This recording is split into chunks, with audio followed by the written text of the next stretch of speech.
서울에서 하지 않거든요. 뭐 의원님들한테 뭐 소통관 잡아달라고 하는 것도 지금 뭐 당내 개파 문제나 또 뭐 김소연이 어디 누구랑 이렇게 소통관 잡느냐 뭐 이런 거 자체가 또 논란이 될 수가 있어가지고 그 의원님들한테 시도조차도 하지 않았어요. 그리고 개인적으로는 그 논란이 되고 있는 사건들, 뭐 명태균 사건이나 리박스쿨 사건 이런 것들을 지금 대리하고 있어서 지난주 이번주 거의 매일 아침 새벽에 기차 타고 서울청 출근하다시피 했거든요. 그래서 뭐 출마 선언이고 뭐고 할 시간이 없어서 별도로 하지 않았고 뭐 우리 시의회 기자님들한테는 어쨌든 신고식을 하고 움직이는 게 맞다고 생각을 해서 네, 제가 처음으로 최고위원 전당대회 선거 최고위원 선거 출마하겠다는 의지를 저희 고향에 와서 네, 말씀드리려고 합니다. 네.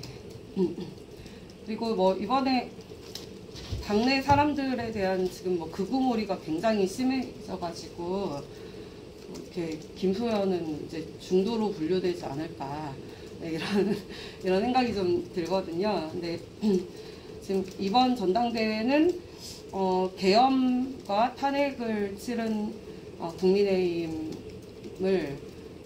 사실 재건이나 뭐 치유라는 말도 적절하지 않은 것 같고요. 이제 거의 그냥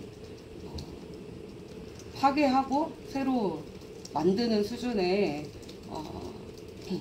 이제 창조적 작업이 필요한 상황인데 그럴 때일수록 기성 정치인들의 그냥 뻔한 해법은 굉장히 질이 멸렬하고 당원들뿐만 아니라 국민들에게도 매력을 이렇게 보여줄 수 없기 때문에 무관심이 가장 큰 이제 굉장히 큰 뭐라고 해야 되나 문제잖아요. 정당이라는 것도 말하자면 헌법기관이긴 해도 국민들의 지지를 받고 표를 받고 정권을 획득해야 되는 정치 결사체인데 무관심이 가장 큰 무서운 적이거든요. 근데 지금의 국민의힘은 재미가 없어요.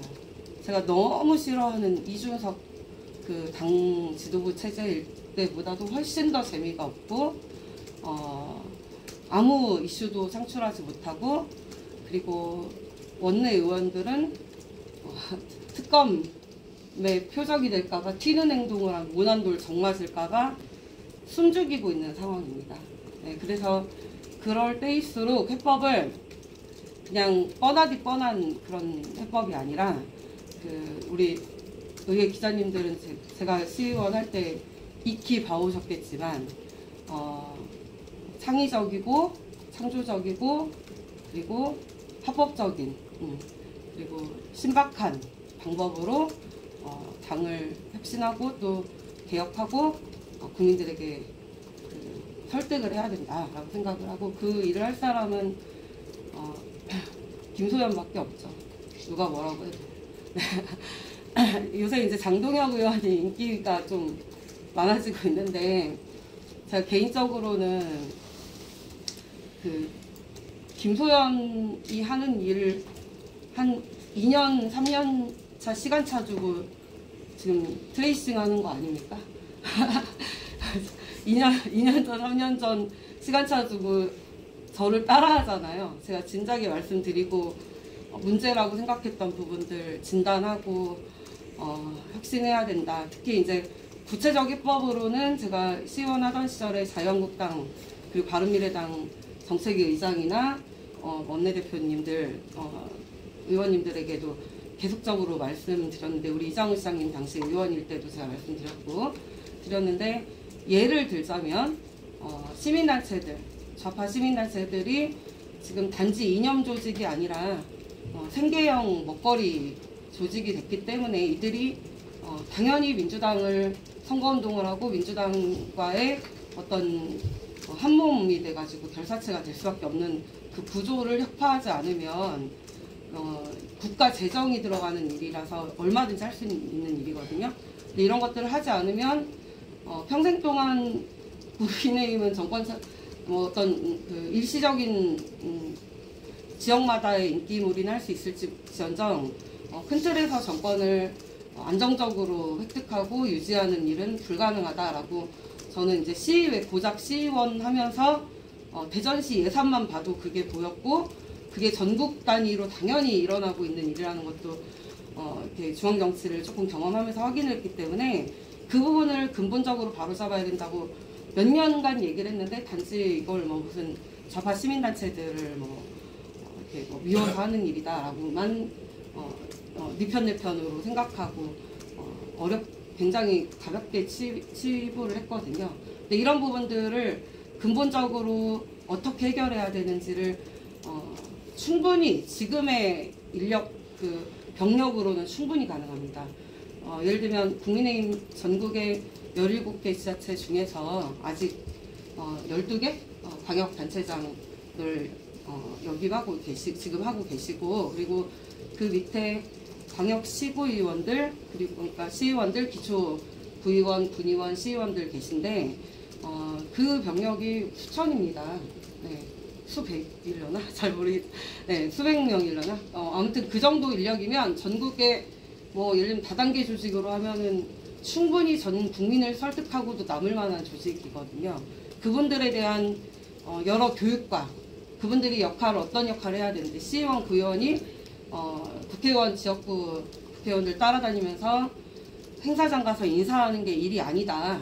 당신들이 해야 될 일이 무엇이고 이런 부분들을 문제점을 확인하고 시민들께 알리면 그 풀뿌리부터 이렇게 국민들을 설득하는 일을 거꾸로 해나가야 되거든요. 근데 그 시구의원들에 대한 어떤 당원 교육이나 시구의원 기초단체장들 교육이나 이런 것들이 전혀 이루어지지 않고 있어요. 기초단체에 대한 교육이. 그래서 저는 제가 박범계 의원 덕분에 아주 감사하게도 광역의원부터 이렇게 경험하게 된 건 저에겐 아주 큰 정치적 자산이라고 생각하거든요. 그 이준석이나 김용태 이런 당내 우리 당은 아니지만 이준석은 숱한 청년 정치 후보인들처럼 제가 그냥 변호사 빨로 저 정도면 굉장히 튀는 변호사거든요. 그것으로 인재영입이 돼서 국회의원부터 됐다거나 아니면 중앙당에서 여러 가지 활동을 처음 시작했다면 문제점을 인식하거나 해법을 제시하는 것도 못했을 겁니다. 네, 근데 아무튼 이건 모두 다 박범계 의원 덕분이라고 생각을 하는데 아주 감사하게도 광역의원 경험을 짧게 한 게 저에게는 우리 그 국가와 국민을 위해서 어떤 일을 해야 되고 또 우리 당이 국민들로부터 지지를 받기 위해서는 어떤 방법을 제시할 수 있는지를 저는 머릿속에 전부 다 들어있어요. 네, 그래서 이 부분을 좀 실현하고 싶어요. 일할 기회를 주시면 제 지도부가 돼서 이걸 실현하고 싶고 장동혁 의원이 유력 당대표라고 저는 생각을 해요. 지금 김문수 후보님께서 이제 대선 후보셨기 때문에 아직은 지지율이 공고한데 장동혁 의원의 우리 대전 시민들은 잘 알지만 넘치는 끼와 엔터테이너로서의 자질을 보건데 이번 전당대회를 통해서 장동혁 의원이 굉장히 큰 붐을 일으킬 거라고 저는 생각을 하거든요. 근데 그 장동혁 의원조차도 저에 비하면 2, 3년 지금 늦은 감이 있는 어떤 결단을 내리고 있습니다. 내부 총질자들을 좀 정리를 하겠다. 당에서 구구몰이라는 사람들에 대한 문제제기 이런 것들을 정확하게 지금 보고 있는데 언제든 또 장동혁 의원이 중도 타령을 하거나 그 한가한 소리 하는 사람들에게 또 매료돼서 엉뚱한 행동을 할 수 있기 때문에 이제 같은 대전, 충청 출신인 그리고 또 이렇게 좀 저는 단호하고 좀 어떤 사람들은 저를 좀 무서워하거든요. 그런 사람이 당내에서 좀 기강을 잡고 중심을 잡는 역할을 지도부에서 할 필요가 있다라고 생각을 하고 있고요. 그리고 개인적으로 당대표는 원내 의원이 했으면 좋겠습니다. 그게 장동혁 의원이든 주진우 의원이든 원내 지금 최고위원 후보들이 대부분 원내거든요. 그래서 원내에서 좀 해서 원내 의원총회나 이런 데를 통해서 우리 지도부의 어떤 개혁안이나 이런 것들이 잘 실현되고 원내와 원외가 사실은 한 몸이 되어야지만 전국 아주 작은 우리가 소수 야당으로 지금 변질됐지만 전부 다 이겨낼 수 있을 거라고 생각합니다. 네. 혹시 질문 있으시면 그냥 좀 예쁘게 은퇴할 수 있는 길이라고 생각을 하고요. 조경태 의원님은 그 오랜 5선, 6선이죠. 하시는 동안 뭐 했나 싶을 정도로 원내 그 사람이 전혀 없어요. 지금 한동훈 전 대표의 지지를 등에 업고 일부 그들의 지지자들의 표를 좀 인식을 하거나 또는 그 예비 경선 때 50대 50, 그러니까 1차 경선 때 50대 50 그 전 국민 이제 지지율을 좀 받을 텐데 그럼 역선택을 좀 받을 가능성이 크거든요. 그걸 좀 믿고 있는 경향이 있습니다. 근데 그래서 조경태 의원이나 안철수 의원에 대해서는 제가 잘 그냥 철수를 빨리 하시는 게 좋을 것 같고, 그리고 주진우 의원 같은 경우는 개인적으로 의정 활동은 정말 99% 지지예요. 오늘인가 어젠가 출마 선언할 때도 주진우 의원은 아주 똑똑한 사람이에요. 제가 한 명 한 명을 다 지켜보고 있진 않지만 중요한 것들은 듣고 있거든요. 근데 주진우 의원은 우리 그 국민의힘과 지금 민주당이 양당이 우리 일반 국민들에 비해서 사법 리스크가 너무 심하거든요. 근데 이게 지금 여기 앉아 계신 기자님들만 해도 뭐 재판받는 사람들, 뭐 수사받는 사람들 있습니까? 그 빈도수를 따져보면 우리 국민들의 아주 극히 희박한 사람들만 수사와 재판, 분쟁에 휘말려 있는데, 어떻게 국회의원들이, 그러니까 국회의원이 되고 나서 저처럼 막 여기저기 반대 진영에서 고소고발당하고 이게 문제가 아니라 온갖 지저분한 부정부패, 과거 이력 때문에 문제가 되는 일들이 양당 공이 너무 심해요. 근데 이것에 대해서 아주 디테일을 정확하게 짚고 형사법 절차를 정확하게 알고 조준 타격을 하는 사람은 당내에서 1번 뽑자고 하면 주진우 의원, 네. 그리고 이제 좀 보수로는 유상범 의원님 정도거든요. 근데 주진우 의원이 굉장히 발빠르게 대처하고 영민함이 있기 때문에 의정 활동이나 어떤 그 지금 사법 리스크 특검 대응 이런 것에 대해서는 주진우 의원이 아주 적합한 사람이라고 생각을 합니다. 그런데 그럼에도 불구하고 리더십 문제나 이렇게 어떤 당대표를 하려면 저는 엔터테이너로서의 기술이 분명히 필요하다 생각을 하거든요. 왜냐하면 국민들께 감동을 줘야 되고 설득을 해야 되고 큰 선거를 치러야 되거든요.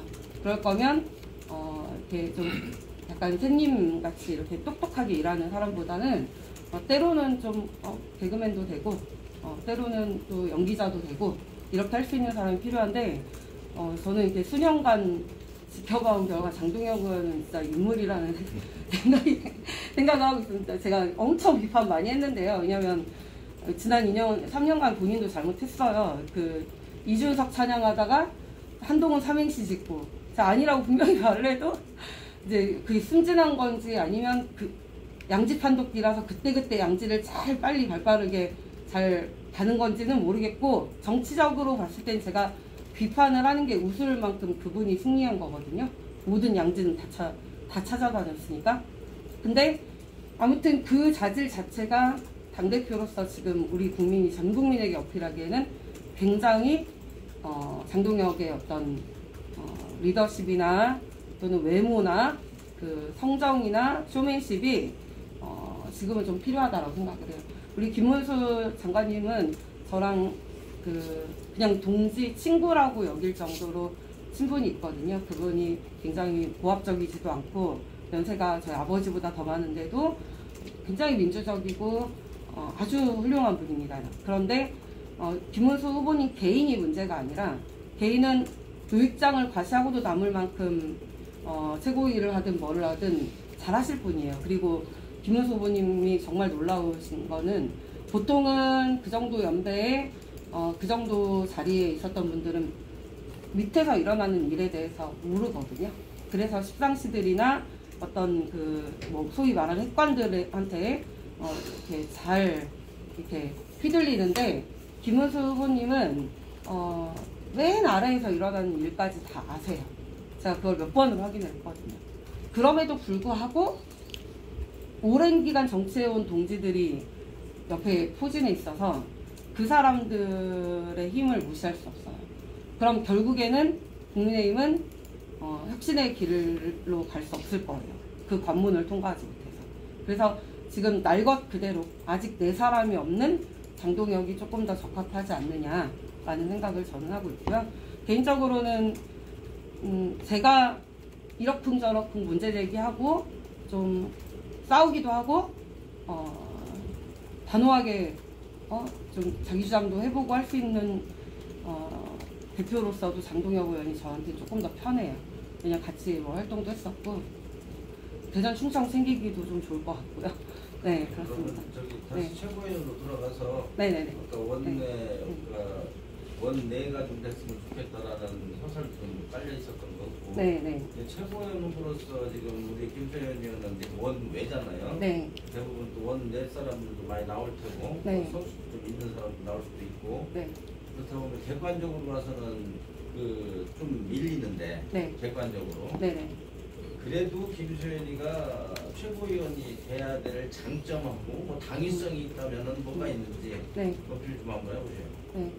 그 당에서 일어나는 굵직굵직한 온갖 시끄러운 일들, 중요한 일들, 그 원내 의원님들께서 예를 들면 지난 탄핵 국면 때 그 박범계 의원, 여기 서구 지역구 박범계 의원이 그 곽종근 사령관에게 변호인 붙여준 문제나 여러 가지들 알아내고 확인하고 또 이렇게 소통관에서 발표하시고 하는 문제들에 있어서 의원들이 해온 많은 일들 있잖아요.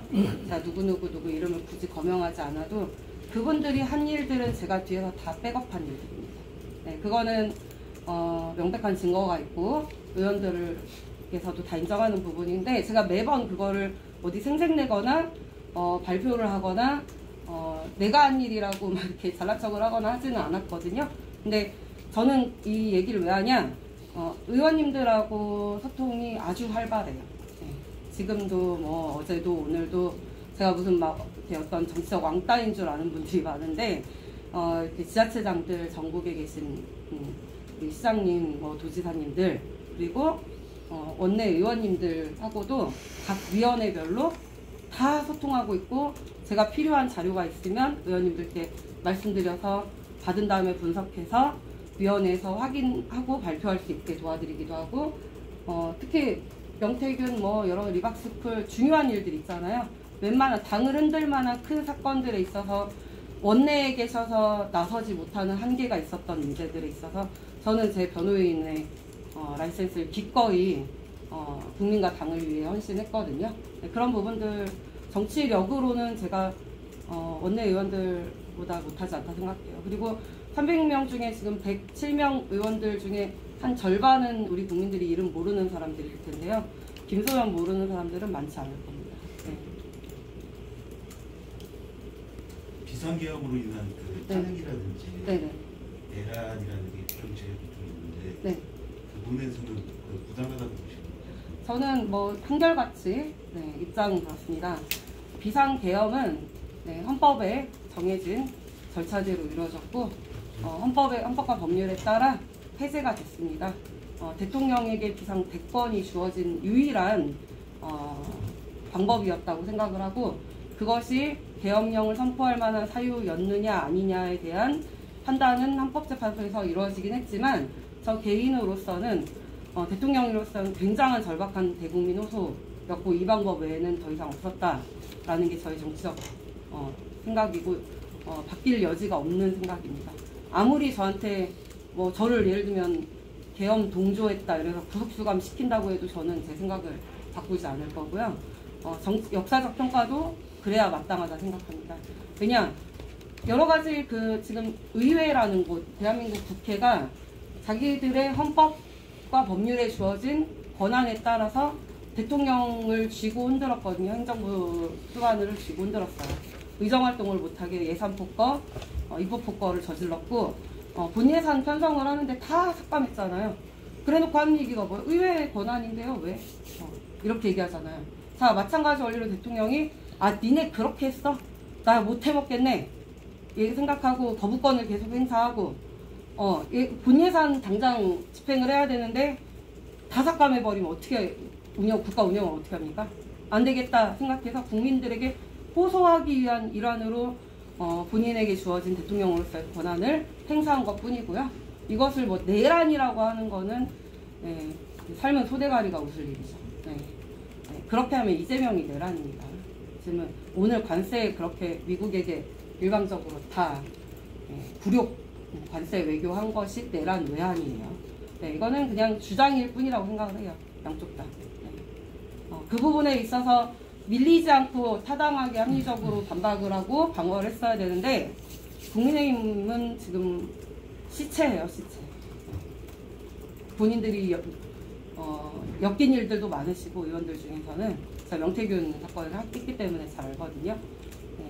그래서 그 모난돌 정맞을까봐 굉장히 몸살이고 있는데요. 그 국민들과 당원들로부터 외면을 받은 이유라고 저는 생각합니다. 내란죄는 말도 안 되는 일입니다. 네. 당을 개혁하기 위해서는 뭐 창조적이고 네. 방법으로 해야 된다고 하셨는데 네. 되게 수사적인 표현을 쓰셨는데 네네.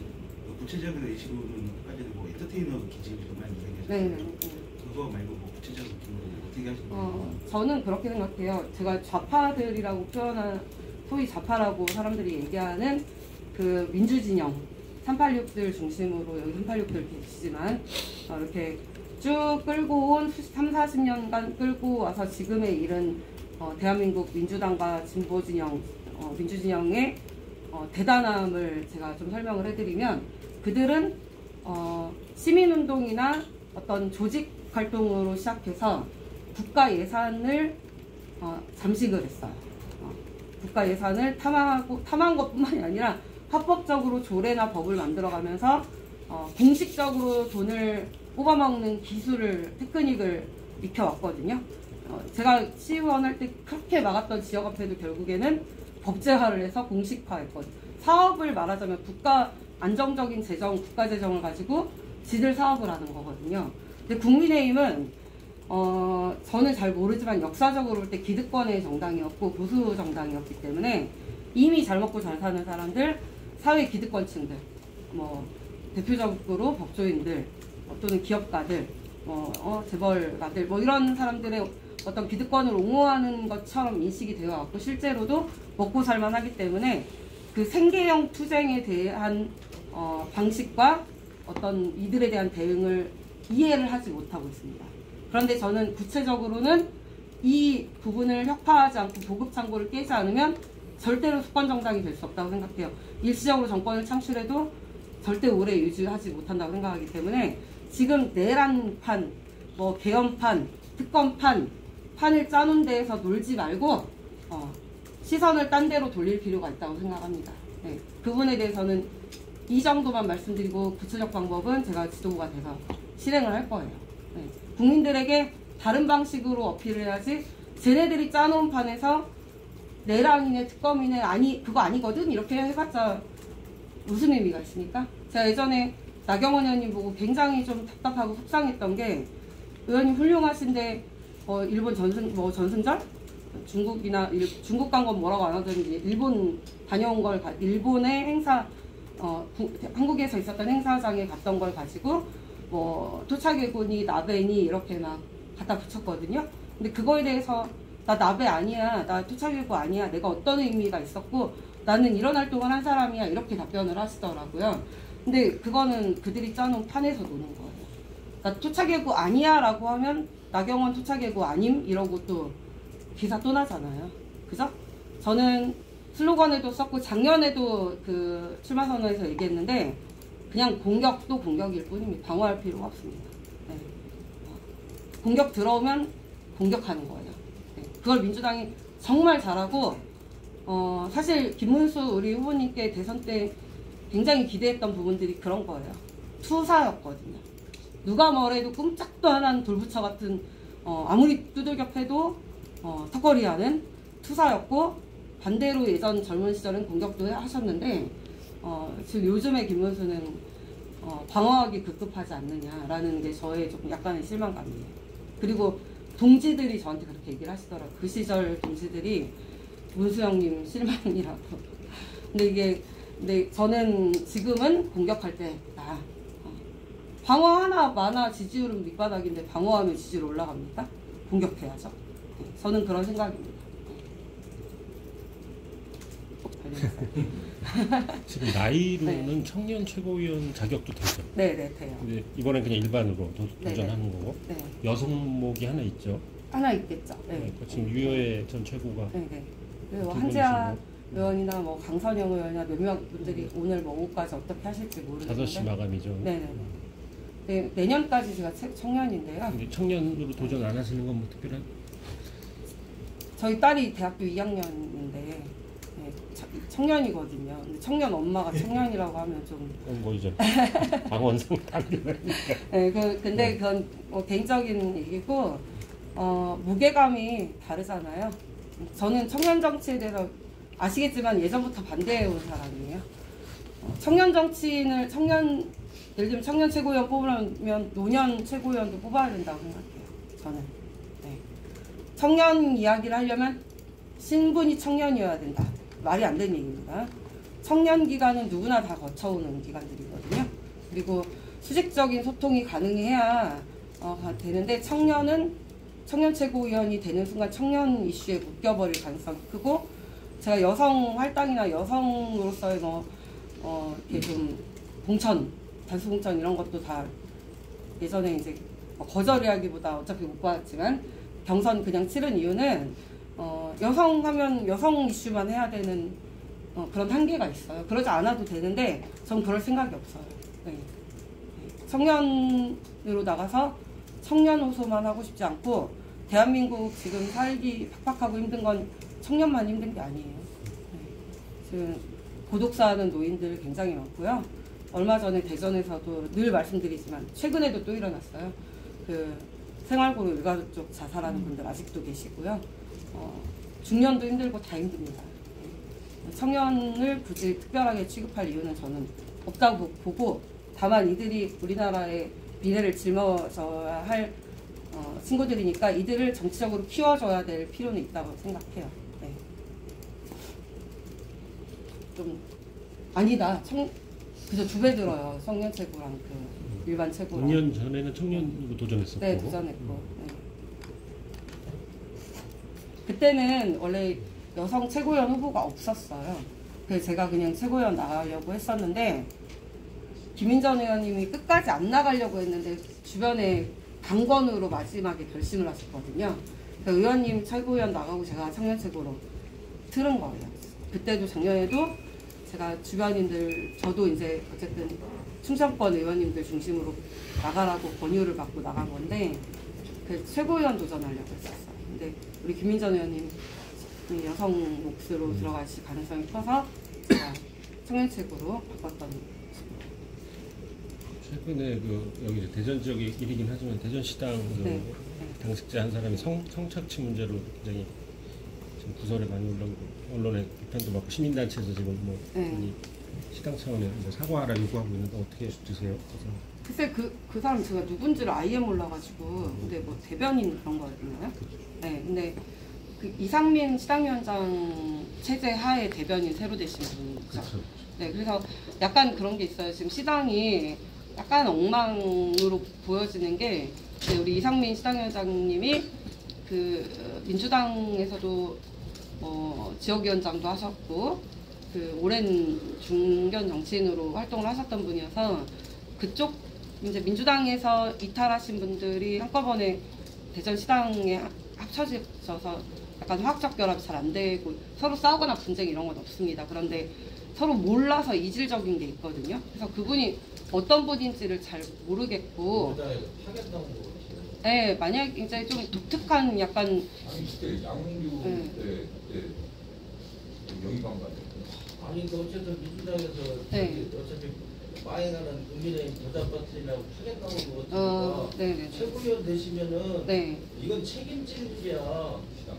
이제까지의 그 대변인 한 명 내지는 없이 체제를 이렇게 당이 여당 야당 이렇게 해오다가 네. 10명이나 젊은 놈부터 시작해서 노인네까지 10명이나 뽑아가지고 뭔가 기획적으로 큰 패턴을 확 바꾼 일인데 네. 그걸로 인해서 저 기자들이 여기 국민의힘 대변인이 오는 건 다 스팸 처리를 해놨다고 그 당시에 하도 무슨 대전 일도 아니고 저 텔레비 틀면 나오는 중앙당 얘기만 했어가지고 네. 강제로 하루에 한 곡씩 시키라고 그랬나 그렇게 하고 나서 결국 3년 1년 반 끌고 나더니 결국 본인이 임명한 친구가 이런 진짜 창피스러운 이 상황이 발생됐다는 거는 잘못 안 놈은 죄 받으면 되지만 네. 잘못 안 놈을 국민의힘이라고 패트리로 끌어든 양반은 이거는 100번 책임지고 물러나야지. 그렇죠. 네. 제가 이거는 최고위원 되시면은 네. 강제로라도 물러나게 네, 하시면 한번 진상 조사를 해봐야 되겠네요. 저는 그분이 약간 엽기적인 일들을 했던 걸로 잘 들었는데 뭐 당에서 변명할 일은 아니라고 생각을 해요. 언론에 나온 거는 네. 요만큼이에요. 그렇다면서요. 네. 근데 언론 그러니까 그 개인 캐릭터가 은밀하게 그런 일들은 좀 숨기고 이루어지는 거라 당에서 검증이 안 됐던 것 같아요. 근데 어쨌든 약간 이상민 시당위원장 체제에서 일어난 일에 대해서는 뭐 누군가 책임을 져야 된다고 생각합니다.